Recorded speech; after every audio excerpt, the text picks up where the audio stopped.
Well, hello, child. I know that I said I would never, ever, ever go back to working for the man again after working for myself for several years.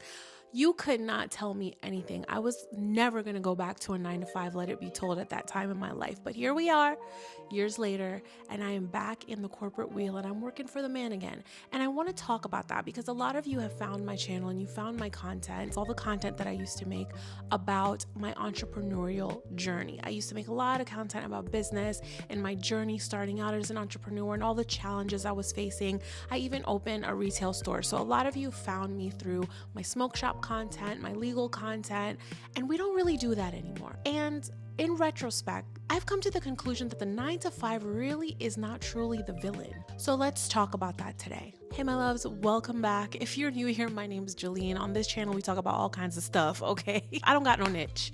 I don't have no niche. I'm sorry. We just talk about a whole bunch of stuff, right? We're the cool kids over here. We're millennials with a little bit of ADHD, and I really think I have a touch of the tism if we're being honest. So we really don't have a whole lot of focus going on. We do travel content, we do business content, we do career content, we do fashion content because we're multifaceted people. And if you like me, you gotta like all parts of me, right? So let's just keep it a stack, just like I would like you. So when I started my journey as an entrepreneur, when I got into the business of working for myself, it was really, well, there was one stage where I was pregnant, I was starting a family, and I thought it was a perfect time with my big belly self to go ahead and open my own law firm. I put up my own shingle, got my own office, and I started practicing. And that was wonderful. It was great. It was wonderful. It had its own set of challenges, but it was what it was, right? I had my own shingle. I was very young as a lawyer. This was, over 10 years ago. I was a brand new lawyer. I think some people think just because you're a lawyer, you know everything.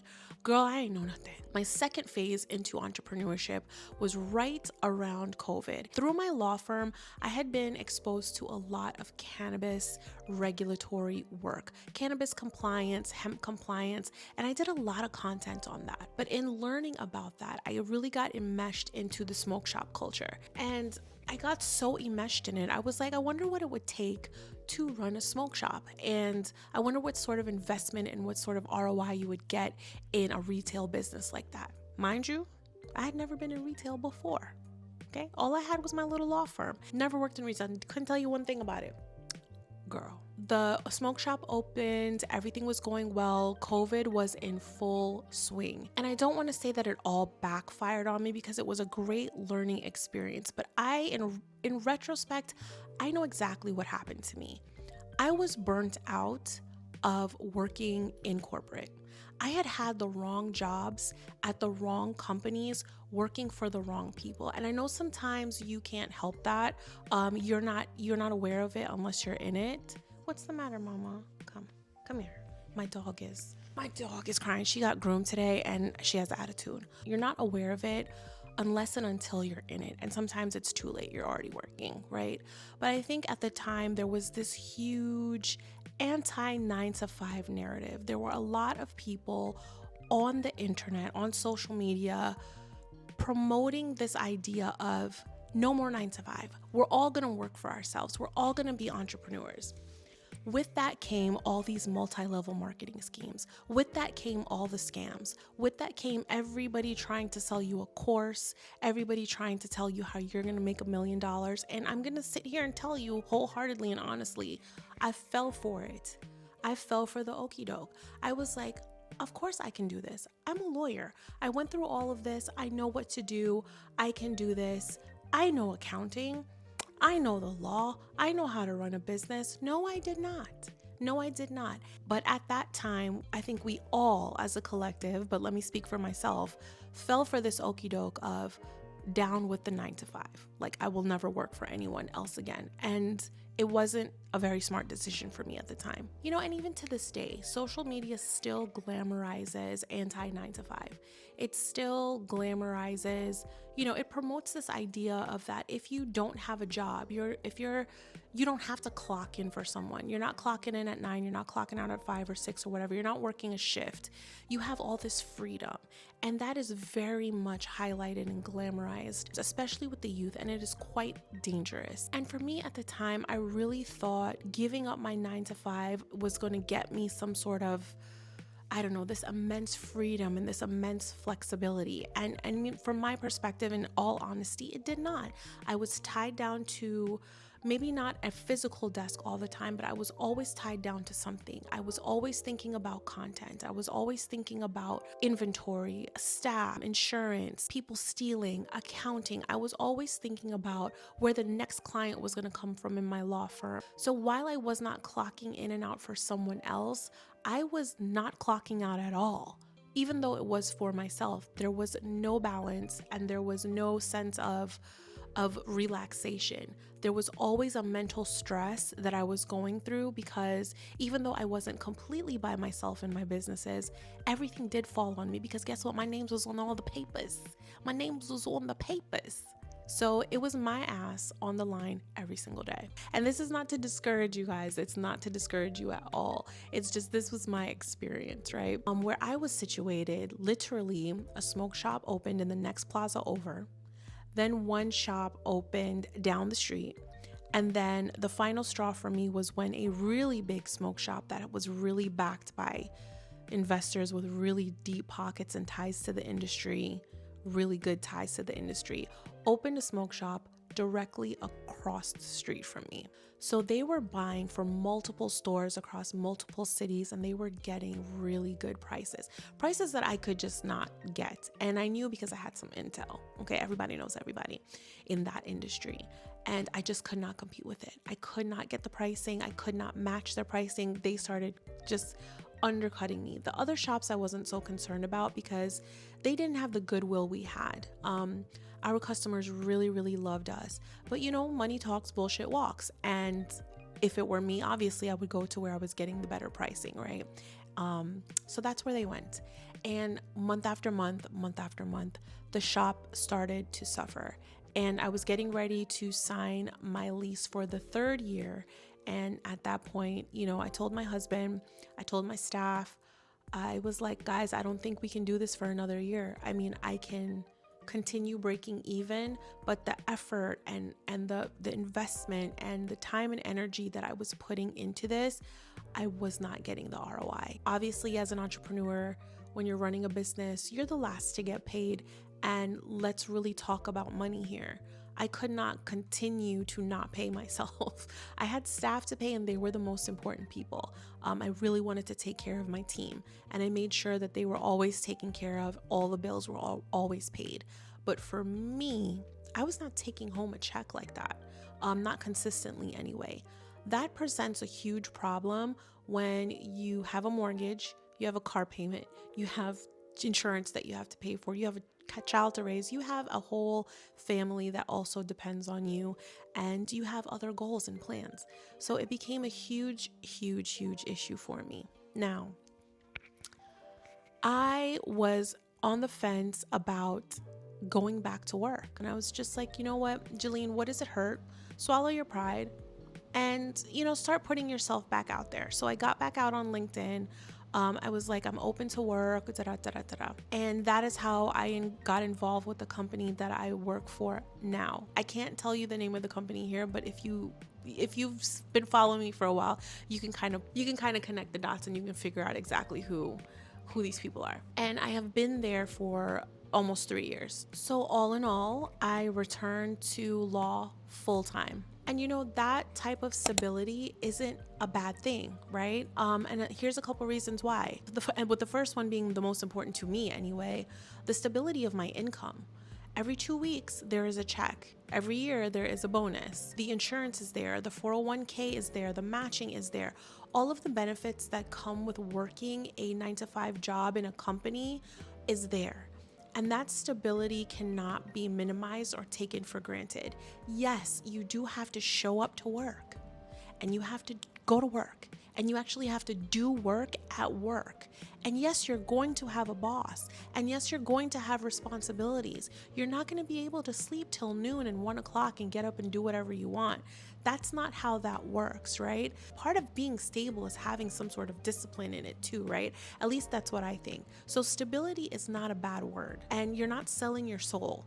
You are exchanging your time for a certain level of stability and a certain level of predictability. And in my book, there's nothing wrong with that. Another really good part about going back to a 9 to 5 for me was career progression.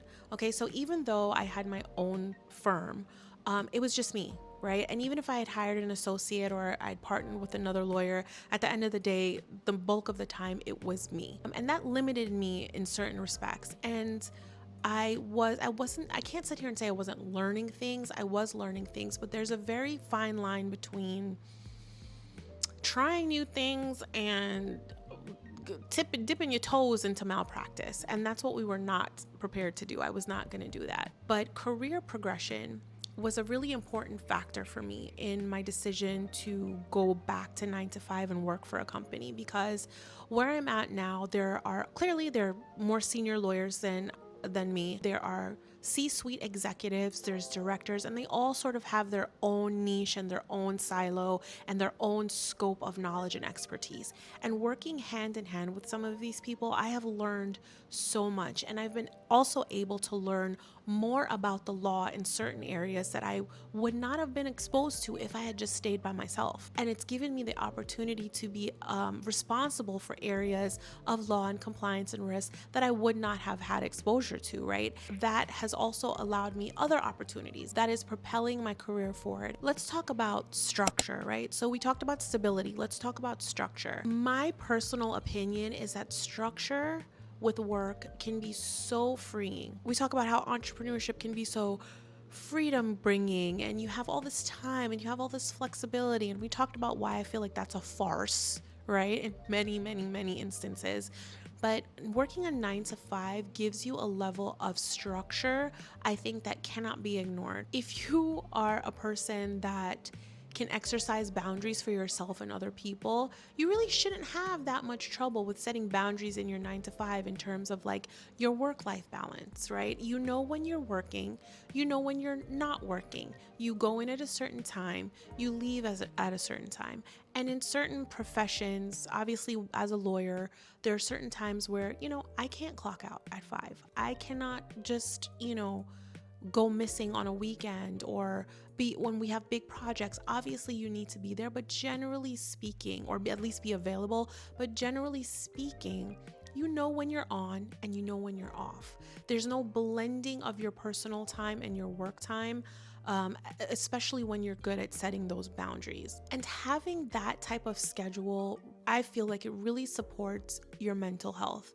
You guys know that I struggled for a while with my mental health after finding out some very personal, just world-shattering information. There's a whole video about it. I'm not even going to go there. But I was going through a lot, and I feel like that structure of getting back to work and knowing when I'm in and out and not having to think about it after I got home. I would, plan my day for the next day, obviously, but I wouldn't have to be always mentally exhausted at the thought of like what's next in so many different areas. So that stability really was a benefit. So another reason why I feel like the 9 to 5 isn't the villain is because I actually like the work that I do. So contrary to popular belief, I actually enjoy being a lawyer. I like the subject matter, the area of practice that I'm in. I like the team that I work with. I really enjoy practicing law. I spend so much time studying it, trying to pass the bar, going to law school, the LSATs. At this point, I am 13 years in the game. Yeah, 13 years. That is bleak. And be that as it may, it took a long time to get here, okay? Is it challenging sometimes? It definitely is, but it's helped me to rediscover like my purpose. It's helped me to really say to myself, well, Jill, you're really capable, you're really competent at this, and you're good at it, and you're recognized for your work. It makes going to a 9 to 5 that much more palatable. I also enjoy the intellectual challenge. I enjoy learning new things, and I like new practice areas, working alongside people that know a shit ton more about certain things than I do. Sometimes I need to jump in on things that are outside of my area of expertise, right? And I get to work with some of the best lawyers in the business on those areas of practice. The things that they teach me, the things that I learn from them is just so amazing. So it's there's a certain level of intellectual stimulation that comes from being immersed in your job and being in that corporate environment that is just so much fun. And I think it's very stimulating because listen, we could sit and scroll on phones all day and get expert and guru advice from TikTok and Instagram, but there's nothing like speaking to an actual expert that studied this area of whatever it is and is a true scholar and a true expert in that area. The knowledge they put you onto is just so great. And even things that I learned by myself is wonderful. So I find it to be very intellectually stimulating, and that's another reason why I enjoy my 9 to 5. You know, the other thing is the 9 to 5s aren't as traditional as they used to be anymore. So like before it used to be, oh my God, you got to get up, you have this 2-hour commute, you got to put on a suit, pantyhose, pumps, all of this stuff. Like when I first started practicing in law, we were wearing pumps, we were wearing suits, we were wearing business wear.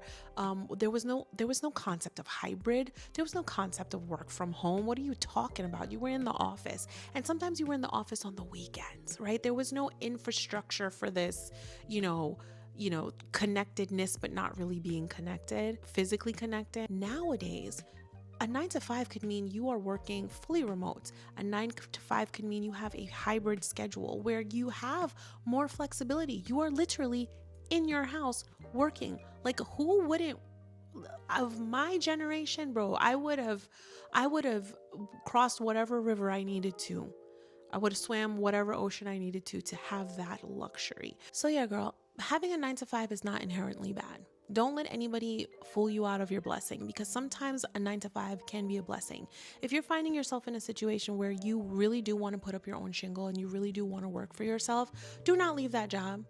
Do not leave that 9 to 5. Do not leave that insurance. Do not leave those benefits. Do not leave that stability of that check every 2 weeks, every week, every month, however you get paid.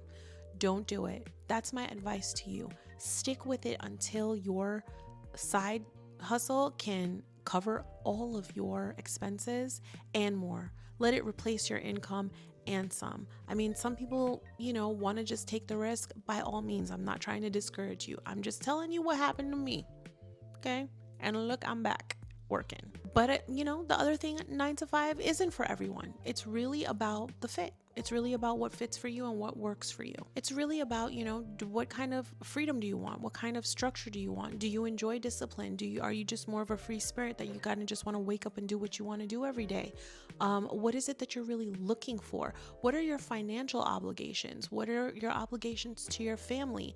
How is it? You have to really ask yourself, what is the fit for you? It isn't for everyone. Corporate life isn't for everyone. But if you are on this channel, if you're an OG, if you know me in any capacity, you know that that's really my lane. I am a creative, but I am a structured, disciplined person. Like I'm a school person, I'm a work person, I'm a business person. I'm not so much of the free la-di-da person. I might come off that way, but I definitely ain't. I need the structure. That freedom looks different for everyone. And I think some people make this mistake of thinking that, if you're ambitious and you have drive to do more, that a 9 to 5 can't be for you. Working for a company cannot be for you.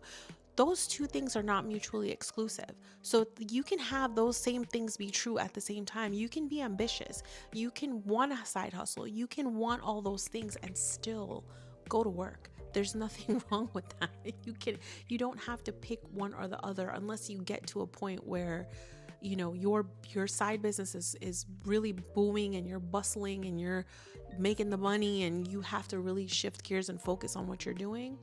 But until that happens, I mean, both of those things can be true, child. You don't have to leave the stability of your job because you feel like you're not being ambitious. You definitely can be both.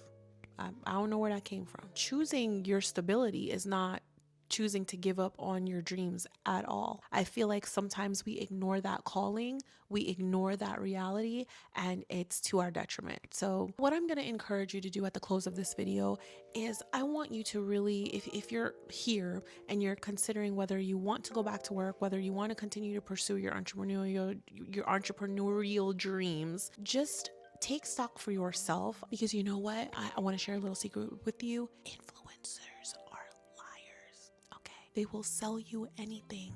They will sell you anything, okay? Including a dream. So you need to take that stock and run that audit yourself and decide if it's a good decision for you. But I tried to combine my story with encouragement if you're deciding between going back to work and sticking it out or pursuing an entrepreneurial endeavor. Not trying to tell you what to do, not trying to sway you in either direction, even though I may have that tone, but take stock and audit that for yourself, make that decision for yourself without considering someone who's gonna try to sell you a damn course. Like, oh my God, you can go full-time on YouTube in 30 days. You can, I don't know, join my multi-level marketing scheme and we could make millions and be on vacation in Bali and the Maldives every month. Girl, people were really doing that and they're still doing it. If all you gotta do is scroll through YouTube, child, all you gotta do is scroll YouTube, you're gonna see plenty of that. So now my closing thoughts. Your 9 to 5 is never going to be your enemy. It's not your enemy. Sometimes the environment is your enemy, but a lot of times it's exactly what you need. For everyone that's been through this journey with me or knows what I'm talking about, have you ever left your 9 to 5 to start an entrepreneurial journey? And how did that work out for you? And where are you now? Because it's been several years since, right? Where are you guys now and what are you doing? I really want to know. So please hit me up, whether it's here or Insta, and let me know what everybody's up to. Hope this video wasn't too long. Love you guys. Until I see you on the next video, be kind and be great. See you next time. Oh shit, child. My knee.